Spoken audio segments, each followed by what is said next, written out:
Central high স্কুলে মোটা একটা ছেলে গানের সাথে নাচ করতে করতে গোসল করছিল। আর স্কুলের কয়েকজন দুষ্টু ছেলে সেই মোটা ছেলেটাকে লুকিয়ে দেখছিল। এদিকে সেদিন আবার স্কুলের বিদায় অনুষ্ঠান হচ্ছিল। আর অপরদিকে সেই দুষ্টু ছেলেরা ববি নামের সেই ছেলেটাকে গোসলখানা থেকে ধরে নিয়ে আসে। এদিকে বিদায় অনুষ্ঠানে স্কুলের সেরা ছাত্রকে পুরস্কার দেওয়ার জন্য সেখানে স্কুলের প্রিন্সিপালও এসেছিলেন। সে সবার উদ্দেশ্যে বলে যে আজকের এই পুরস্কারের দাবিদার শুধুমাত্র কেলভিন, যাকে সবাই গোল্ডেন জেট উপাধি দিয়েছিল।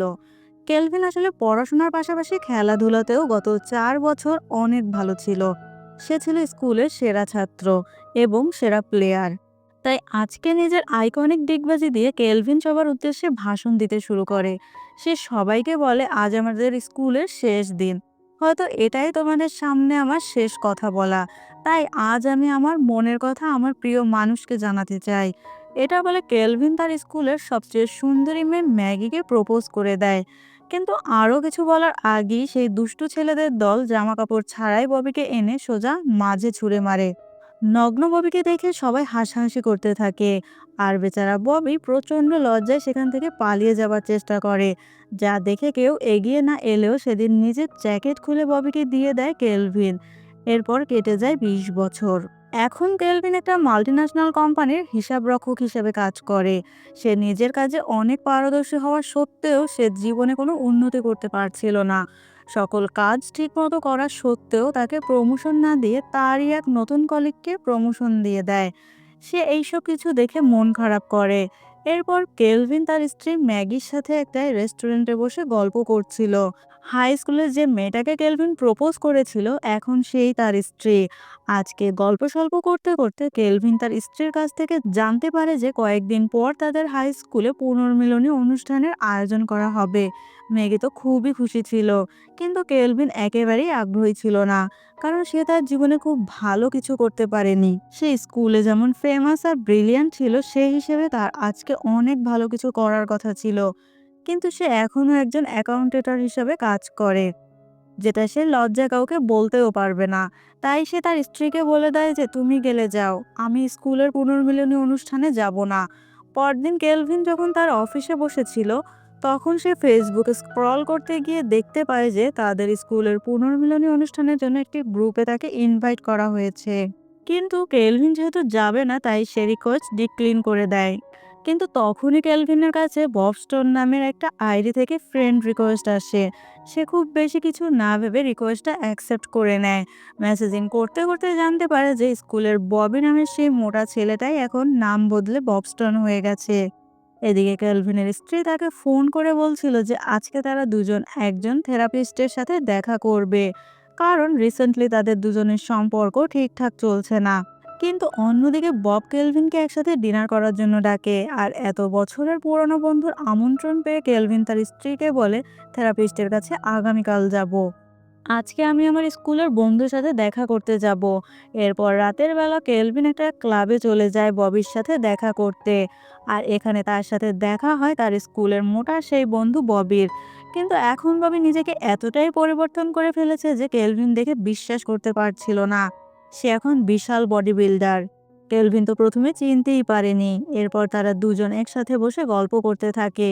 ববি ক্যালভিনের ব্যাপারে জানতে চাইলে সে নিজের ব্যাপারে কিছুই বলতে চাচ্ছিল না, কারণ সে নিজের জীবনে তেমন ভালো কিছু করতেই পারেননি। কিন্তু ক্যালভিন ববির ব্যাপারে জানতে চাইলে সে বলে যে স্কুলে সেদিন অপমানিত হবার পর থেকে আজ অবধি 20 বছর যাবৎ আমি প্রতিদিন 6 ঘন্টা করে ব্যায়াম করি, যার ফলে আজ আমার এমন পরিবর্তন। এসব কথা বলে ববি তাদের জন্য ড্রিঙ্কস আনতে যায়। তখন সেখানে আরেকজন লোক এসে ববির চেয়ারটা নিয়ে যেতে থাকে। সাথে সাথে কেলভিন সেই লোকটাকে বাধা দেয়, কিন্তু সেই লোকটা কেলভিনের সাথে ঝামেলা করার চেষ্টা করে। তখনই সেখানে ববি চলে আসে।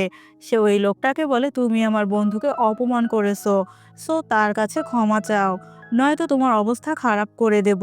কথাগুলো শুনে লোকটার পেছনে থাকা তার বাকি বন্ধুরা বন্দুক নিয়ে ববিকে ভয় দেখাতে থাকে। কিন্তু ববি উল্টো তাদের সবাইকে মেরে তার বন্ধুর অপমানের প্রতিশোধ নেয়। এরপর তারা ক্লাব থেকে বেরিয়ে আসে।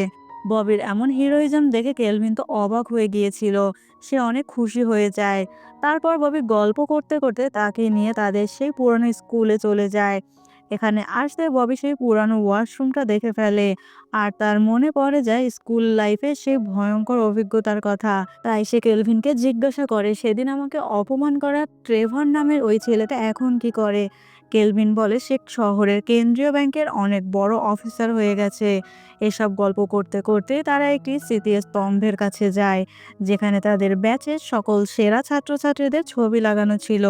এসব কিছু দেখে কেলভিন অনেক হতাশ হয়ে যায়। সে বলে, আমি আমার জীবনে অনেক কিছু করতে চেয়েছিলাম, কিন্তু কিছুই করতে পারিনি। একজন ব্যর্থ মানুষের খাতায় নাম লিখিয়েছি। ববি তাকে অনেক সান্ত্বনা দেয়। তো কথাবার্তা শেষ করে সেদিনের মতো ববি কেলভিনকে তার বাড়িতে পৌঁছে দেয়। বিদায় জানানোর আগে সে তাকে ধন্যবাদ জানায় 20 বছর আগে স্কুলে তাকে সাহায্য করার জন্য। তখন কেলভিন বলে, তোমার যখনই কোনো দরকার পড়বে আমাকে জানাবে, আমি তোমাকে অবশ্যই সাহায্য করব। এ কথা শুনে ববি বলে, আসলে তোমার একটু সাহায্য আমার দরকার। আমি তো আগে একটি ইনভেস্টিগেশন অফিসে কাজ করতাম, তো সেখানকার চাকরি ছেড়ে দেওয়ার পরে কিছু ব্যাংক অ্যাকাউন্টের ইনভেস্টিগেশনের কাজে তোর থেকে সাহায্য লাগবে। তুই যেহেতু একজন অ্যাকাউন্টেটর, আমার বিশ্বাস তুই এই কাজগুলো খুব ভালোভাবে করতে পারবি। বন্ধুর অনুরোধে কেলভিন সেই অ্যাকাউন্টের অ্যাক্সেস নিয়ে সবকিছু পর্যবেক্ষণ করতে থাকে। সে অ্যাকাউন্টগুলো দেখেই বুঝতে পারে যে এটা আসলে একটি নিলামের অ্যাকাউন্ট, যেখানে কোনো গুরুত্বপূর্ণ জিনিস কেনার জন্য চায়না, ইরান, রাশিয়া থেকে লাখ লাখ ডলারের বুলি লাগানো হয়েছে। এই সব কিছু দেখতে দেখতে হঠাৎ করেই তার আইপি অ্যাড্রেস ট্র্যাকিং হতে থাকে, যা দেখে কৌশলে ববি ক্যালভিনের ল্যাপটপের উপরে বিয়ার ফেলে দিয়ে সেটা নষ্ট করে দেয়। অনেক রাত হয়ে যাওয়ায় সেদিনের মতো ববি ক্যালভিনের বাড়িতেই থেকে যায়। কিন্তু সমস্যা শুরু হয় পরদিন সকাল থেকে। সকালবেলা ক্যালভিনের বাড়িতে একদল সিআইএ এজেন্ট চলে আসে। তারা সরাসরি ববির একটি ছবি দেখিয়ে ক্যালভিনকে জিজ্ঞেস করে। তারা ববির খোঁজ করতে থাকে, কিন্তু ততক্ষণে ববি সেখান থেকে পালিয়ে গিয়েছিল। ক্যালভিন অবাক হয়ে এজেন্টদেরকে জিজ্ঞাসা করে কি হয়েছে। তখন এজেন্ট হ্যারি ক্যালভিনকে বলে যে আপনার বন্ধু ববি একজন প্রাক্তন সিআইএ এজেন্ট, যে কিনা দেশের সাথে বিশ্বাসঘাতকতা করে দেশের গুরুত্বপূর্ণ কিছু তথ্য বিদেশিদের কাছে বিক্রি করে দিতে চাচ্ছে। যদি সে এমনটা করে তাহলে বৈশ্বিক রাজনীতিতে বিশাল ধস নেমে যাবে। শুধু তাই নয়, এর কারণে তৃতীয় বিশ্বযুদ্ধ শুরু হয়ে যেতে পারে। এসব কথা শুনে ক্যালভিনের মাথায় তো রীতিমতো আকাশ ভেঙে পড়ে। তাছাড়া ক্যালভিনের সাথে গভীর সূত্র আছে, এটা মনে করে এজেন্ট হ্যারি ক্যালভিনকে তার অফিসে নিয়ে যায়। অফিসে গিয়ে এজেন্টরা যখন ক্যালভিনের কম্পিউটার চেক করতে যাচ্ছিল, তখনই ক্যালভিনের স্ত্রী তাকে কল করে, কারণ আজকে তাদের থেরাপিস্টের সাথে দেখা করতে যাবার ডেট ছিল। ক্যালভিন তার স্ত্রীকে নিষেধ করে দিয়ে যখন কম্পিউটার ওপেন করতে যাচ্ছিল, তখনই ক্যালভিনের কাছে ববি কল করে। সে বলে যে, বন্ধু, আমি অনেক বিপদে পড়ে গেছি, তোর সাহায্য এখন আমার অনেক দরকার। আমি তোর অফিসে 3য় তলার সিঁড়িতে রয়েছি, প্লিজ আমার সাথে একটু দেখা কর। এ কথাগুলো শুনে সিআইএ এজেন্টরা দ্রুত সেখান থেকে বেরিয়ে সিঁড়ির দিকে চলে যায়। তখন দেখা যায় বব আসলে ক্যালভিনের অফিস রুমের ভিতরেই লুকিয়েছিল। এরপর ববি ক্যালভিনের ফোন থেকে একটা উবার বুক করে এবং তারপর সে ক্যালভিনের টাই খুলে সেটাতে আগুন লাগিয়ে দেয়। ক্যালভিন বারবার বলতে থাকে যে, দেখ বন্ধু, আমাকে এসব কিছুর মধ্যে ফাঁসাস না, আমি আর তোকে কোনো সাহায্য করতে পারবো না। কিন্তু কে শোনে কার কথা? ক্যালভিনকে তার সাথেই রাখতে চাচ্ছিল ববি। ববি ক্যালভিনকে জিম্মি করে এখান থেকে পালানোর চেষ্টা করে। পালাতে গিয়ে সিআইএ এজেন্টদের সাথে অনেক গোলাগুলি ও মারামারিও শুরু হয়ে যায়। আর এখন সিআই এজেন্টরাও ভেবে নিয়েছিল যে কেলভিন হয়তো ববির দলের লোক। এজেন্টরা যখন ববিকে চারদিক থেকে ঘিরে ফেলেছিল, তখনই কেলভিনের টাইয়ে আগুন লাগানোর কারণে অফিসের ভেতরে অটো পানি স্প্রে শুরু হয়ে যায়। এই সুযোগে ববি ক্যালভিনকে নিয়ে কাঁচ ভেঙে বিল্ডিং থেকে লাফিয়ে পড়ে। নিচে একটা বিশাল বেলুনের মূর্তি থাকার কারণে তারা প্রাণে বেঁচে যায়। ক্যালভিন তো ভয়ে এখান থেকে পালাতে চাচ্ছিল, কিন্তু ববি সেখানে উবার ড্রাইভারের কাছ থেকে গাড়িটি নিয়ে পালিয়ে যায়। তখন ক্যালভিন জানতে চায় যে এসব হচ্ছেটা কি। ববি বলে, আমাদের একজন শত্রু আছে যার কোড নেম ব্ল্যাক বেজার। সে ইউএস এর সকল স্পাই স্যাটেলাইটের কোর্সগুলো চুরি করে ফেলেছে। সে এখন এই কোডগুলো নিলামের মাধ্যমে আমাদের শত্রু দেশের কাছে বিক্রি করতে চায়। যদি এমনটা হয়ে যায় তাহলে আমাদের স্যাটেলাইটের নিয়ন্ত্রণ চলে যাবে শত্রু দেশের হাতে। এতে করে যে কোনো সময় আমাদের উপর ভয়ঙ্কর সন্ত্রাসী বা সাইবার হামলা হতে পারে। আমি কাজে নেমেছি ব্ল্যাক বেজার আর সেই লোকটাকে ধরতে, যার কাছে ব্ল্যাক বেজার এই কোডগুলো বিক্রি করবে। তোর মাধ্যমে আমি সেই নিলামে অংশ নেওয়া লোকদের ব্যাংক অ্যাকাউন্টের নাম্বার পেয়ে গেছি। তাই কেউ যদি ব্ল্যাক বেজারের কাছ থেকে সেই কোডগুলো কিনেও নেয় তবুও আমি ব্যাংক অ্যাকাউন্টের তথ্য বিশ্লেষণ করে ওই লোককে ধরে ফেলতে পারবো। এরপর তারা একটা গোডাউনে চলে আসে। সেখানে ক্যালভিন বলে, সবই বুঝলাম, কিন্তু তুই যদি ভালো কাজই করে থাকিস তাহলে সিআইএ এজেন্টরা তোকে ধরতে পেছনে পড়েছে কেন? ববি বলে, দেখ, আমি আর আমার পার্টনার ফিল একবার ব্ল্যাক বেজারকে ধরতে তার প্রাসাদে পৌঁছে গিয়েছিলাম, কিন্তু সেখানে ব্ল্যাক বেজার আগে থেকেই আমাদের জন্য ফাঁদ পেতে রেখেছিল। তাই এক বোমা বিস্ফোরণে আমার বন্ধু ফিল সেখানেই মারা যায়। কিন্তু এজেন্ট হ্যারি মনে করে যে আমি নিজেই ফিলকে হত্যা করেছি আর ব্ল্যাক বেজারের কাছ থেকে ওই কোড চুরি করে আমার কাছে রেখেছি। এই জন্যই এজেন্ট হ্যারি আমাকে বিশ্বাসঘাতক মনে করে ধরার চেষ্টা করছে। এসব কথা শেষ হতে না হতেই সেখানে বাইক নিয়ে একজন লোক চলে আসে ববিকে ধরার জন্য। সে এলোপাথারি গুলি চালাতে থাকে, কারণ সিআইএ ববিকে ধরার জন্য অনেক পুরস্কার ঘোষণা করেছিল। পুরস্কারের লোভে লোকটা এখানে আসলে ববি তাকে মেরে ফেলে। আর এই সুযোগে ওই লোকটার বাইক নিয়ে এখান থেকে ক্যালভিন পালিয়ে চলে যায়। যেতে যেতে হঠাৎ করে ক্যালভিনের স্ত্রী তাকে ফোন করে বলে যে আজকে কিন্তু থেরাপিস্টের সাথে অবশ্যই দেখা করতে হবে। ক্যালভিন সেখান থেকে বেরোতেই তাকে সিআইএ এজেন্টরা ধরে ফেলে। এজেন্ট হ্যারি তাকে গাড়িতে তুলে নেয়। তখন ক্যালভিন বলে যে ম্যাম, আমি ওকে সাহায্য করিনি, আপনারা আমাকে ভুল বুঝছেন। তখন এজেন্ট হ্যারি তাকে জানায় যে বব আসলে একজন মানসিক ভারসাম্যহীন সাইকো প্রাক্তন সিআইএ এজেন্ট, যে কিনা নিজের বন্ধু ফিলকে হত্যা করেছে। ক্যালভিন বলে যে আরে না, ফিলকে তো ব্ল্যাক বেজার হত্যা করেছে। তখন এজেন্টে হ্যারি জানায় যে ববি নিজেই আসলে ব্ল্যাক বেজার, যে কিনা স্যাটেলাইটের সিক্রেট কোডগুলো চুরি করার পরে প্রমাণ লোপাট করার জন্য নিজের বন্ধু ফিলকে মেরে ফেলেছে। আর সে এখন ব্ল্যাক মার্কেটে ওই কোডগুলো বিক্রি করার জন্য নিলাম করেছে। যেহেতু ব্ল্যাক মার্কেটে কেনা বেচার সময় ক্রেতা বা বিক্রেতা কেউ কাউকে চিনতে পারে না, সুতরাং ব্যাংক অ্যাকাউন্টের মাধ্যমে ক্রেতার ঠিকানা জানার জন্য হলেও তোমার কাছে সাহায্যের জন্য ববি আবারও আসবে। এটা বলে তারা কেলভিনকে একটি স্পেশালাইজড ডিভাইস দিয়ে দেয় আর বলে তুমি যখনই ববির সাথে দেখা করবে তখনই এই বাটনটা প্রেস করে দেবে, তাতে করে আমরা তোমাদের লোকেশন পেয়ে যাব। এসব কথা বলে কেলভিনকে ছাড়ার পর কেলভিন থেরাপিস্টের কাছে আসে। কিন্তু এখানে এসে কেলভিন দেখতে পায় যে ববি এখানে থেরাপিস্ট সেজে বসে আছে।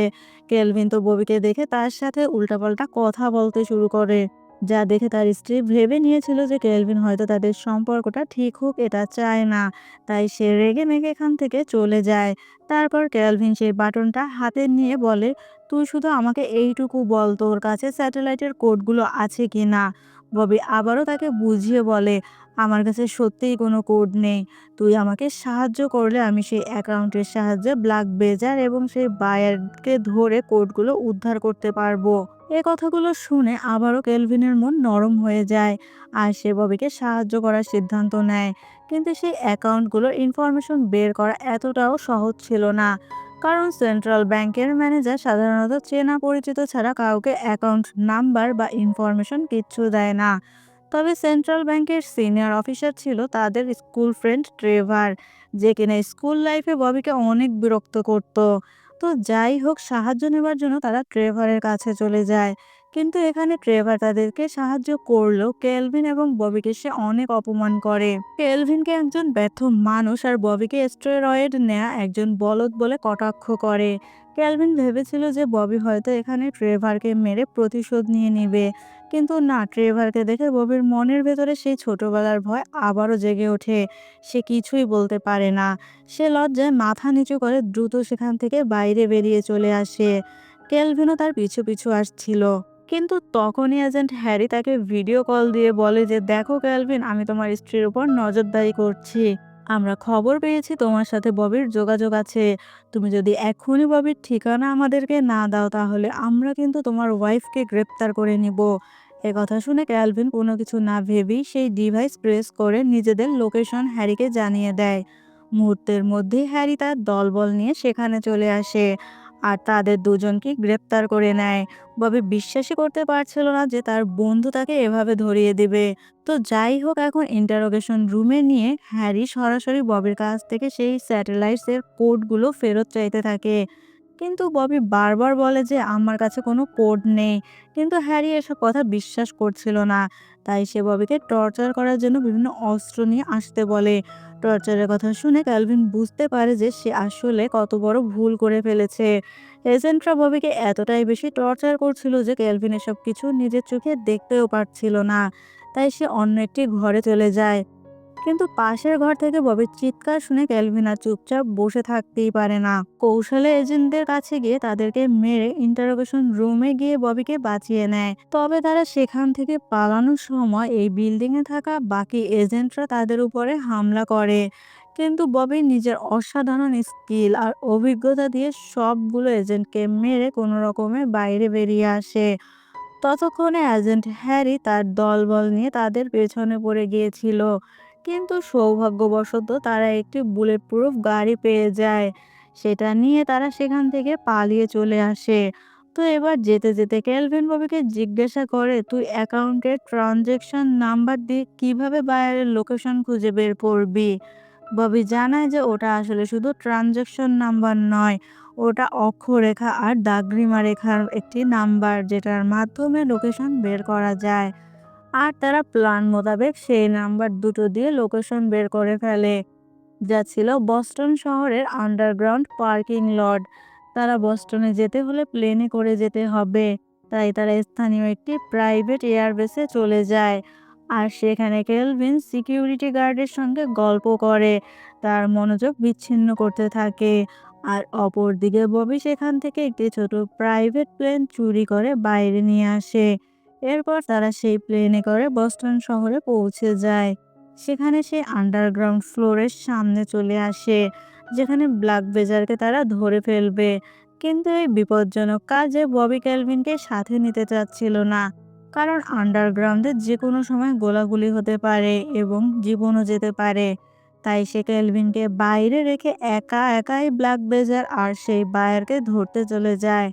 আন্ডারগ্রাউন্ডে গিয়ে সবার আগে ববির সাথে দেখা হয় রাশিয়ান একজন বায়ারের। এদিকে বাইরে অপেক্ষা করতে থাকা ক্যালভিন হঠাৎ করে দেখতে পায় যে সেখানে এজেন্ট হ্যারি চলে এসেছে। ক্যালভিন ভেবেছিল যে এজেন্ট হ্যারি হয়তো সেই শত্রু ব্ল্যাক বেজার।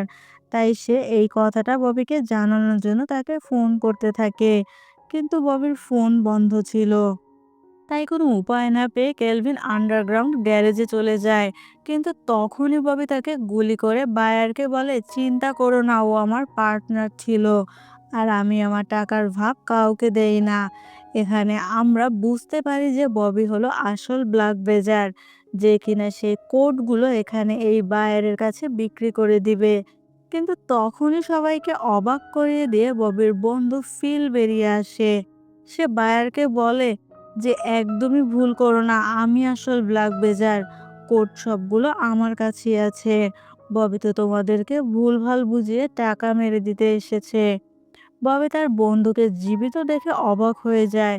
কিন্তু যাই হোক না কেন, তারা দুজনেই এখানে নিজেকে আসল ব্ল্যাক বেজার হিসেবে দাবি করছিল, যা দেখে রাশিয়ান সেই বায়ার প্রচণ্ড রেগে যায়। আর সে তাদের দুজনের কাছ থেকে কোড হাতিয়ে নেবার জন্য তাদের উপরে ফায়ারিং শুরু করে। এদিকে গুলিবিদ্ধ কেলভিন তখনও জীবিত ছিল। সৌভাগ্যবশত গুলিটা তার গলার চামড়া সামান্য ছিঁড়ে বেরিয়ে গেছে। কেলভিন বাইরে থেকে দেখতে পায় যে এজেন্ট হ্যারি এখানে তার দলবল নিয়ে এসে গোলাগুলি করছে। এই গোলাগুলির কারণে সেই স্যাটেলাইটের কোড সম্বলিত পেন ড্রাইভ দুটি মাটিতে পড়ে গেছে। এটা দেখে সুযোগ বুঝে কেলভিন দৌড় দিয়ে গিয়ে সেই পেন ড্রাইভ দুটো নিয়ে আন্ডারগ্রাউন্ড থেকে পালিয়ে যেতে শুরু করে। কিন্তু সবাই কোডগুলো নেবার জন্য কেলভিনের পিছু করতে থাকে। আর এভাবে দৌড়াদৌড়ি করতে করতে একটি ব্রিজের মধ্যে কেলভিনের দিকে ববি এবং ফিল দুজনেই বন্দুক তাক করে। তারা দুজনেই বলছিল যে পেন ড্রাইভগুলো তাদেরকে ফিরিয়ে দিতে। তখন কেলভিনের বিশ্বাস জেতার জন্য ফিল বলে যে পেন ড্রাইভগুলো আমাকে দিয়ে দাও, তোমার বন্ধু একজন বিশ্বাসঘাতক, ও দেশের সম্পদ শত্রুদের কাছে বিক্রি করে দিতে চেয়েছে। আমি ওকে ধরার জন্য এজেন্ট হ্যারির কথা মতো আন্ডারগ্রাউন্ড হয়ে গিয়েছি। কিন্তু ববি বলে ফিল হলো ব্ল্যাক বেজারের একজন সহকর্মী, সে তাকে ধোঁকা দিয়ে ওই কোডগুলো নিজের কাছেই রেখেছে। তাই দেশকে বাঁচাতে হলে কোডগুলো আমার হাতে তুলে দাও। কথাবার্তার মধ্যে সেখানে গোলাগুলি শুরু হয়ে যায়। এক পর্যায়ে ববি এবং ফিলের মাঝে লড়াই শুরু হয়ে যায়। এসব দেখে সেখানে পড়ে থাকা একটি বন্দুক নেয় কেলভিন। সে এখন বাঁচার জন্য কাকে গুলি করবে কিছুই বুঝতে পারছিল না। কিন্তু তখনই ভুলবশত একটি গুলি ববির পেটে গিয়ে লেগে যায়। সে বেচারা ওখানে অজ্ঞান হয়ে যায়। এরপর কেলভিন ফিলকে থামতে বললেও ফিল থামছিল না। কেলভিন তার দিকে গুলি চালাতে গেলে দেখে যে তার গুলি শেষ হয়ে গেছে। তাই সুযোগ বুঝে ফিল কেলভিনের দিকে বন্দুক তাক করে আর বলে, চলো তোমাকে সত্য জানিয়ে দেয়া যাক। আসল ব্ল্যাক বেজার হলাম আমি নিজেই। কিন্তু দিনের পর দিন ববির চোখের সামনে নিজেকে লুকিয়ে রাখা অনেক ঝামেলা হয়ে যাচ্ছিল। তাই আমি নিজের মৃত্যুর একটি নাটক তৈরি করি। ব্ল্যাক বেজারের খোঁজে গিয়ে একটি বোমা বিস্ফোরণ করে আমি সেখান থেকে পালিয়ে যাই। এরপর আমার খুনের দায়ে ববির যাবজ্জীবন সাজা হয়ে যায়। আর আমি নিশ্চিন্তে আমার কাজ করতে থাকি। এখান থেকে এটা ক্লিয়ার হয়ে যায় যে ফিল নিজেই ছিল আসল ব্ল্যাক বেজার। তাই এখন ফিলকে ধরার জন্য কেলভিন একটি ডিগবাজি দেয়। এতে ফিলের মনোযোগ সরে যায়। এই সুযোগে পেছন থেকে ববি এসে ফিলকে মেরে পানিতে ফেলে দেয়। এরপর ববি কেলভিনের কাছে ক্ষমা চেয়ে নেয়, কারণ তখন গুলি না চালালে কেলভিনকে বাঁচানোই যেত না। তো যাই হোক, এরপর তারা দুজন এখান থেকে বেরিয়ে পড়ে স্কুলের পুনর্মিলনী অনুষ্ঠানে যাবার জন্য। তার স্কুল মাঠে হেলিকপ্টারে করে সুপার হিরোর মতো ল্যান্ডিং করে। এরপর সেখানে এজেন্ট হ্যারি ববির কাছে ক্ষমা চেয়ে নেয়। তো যাই হোক, ফাইনালি তারা সবাই মিলে স্কুলের পুনর্মিলনীতে যোগদান করে। সেখানে ববিকে দেখে সবাই তো অবাক হয়ে গিয়েছিল। ববির এমন ট্রান্সফরমেশনের ব্যাপারের কথা বলার জন্য তাকে স্টেজে ডেকে পাঠানো হয়। সেখানে গিয়ে ববি নিজের জীবনের গল্পগুলো সবাইকে শোনাতে শুরু করে, যে কিভাবে সেদিন স্কুলে অপমানিত হবার পর থেকে সে নিজেকে বদলে নিয়েছে, আর কিভাবেই বা কেলভিন তার সবথেকে কাছের বন্ধু হয়ে গেল। তো এসব কথাবার্তা শেষ হতে না হতেই সেখানে ট্রেভার এসে আবারও ববিকে অপমান করে কথা বলতে থাকে। সে আবারও ববিকে সবার সামনে নগ্ন করতে চায়। এসব কথা শুনে ববি এবার তাকে এক ঘুষি মেরে অজ্ঞান করে ফেলে। আর সবার সামনে সে খালি গায়ে নিজের বডি দেখিয়ে ডান্স করতে থাকে। তখন হঠাৎ করে ববির সামনে ডার্লা নামের সেই মেয়েটা চলে আসে। আর তাদের পুনর্মিলন শেষ হয়।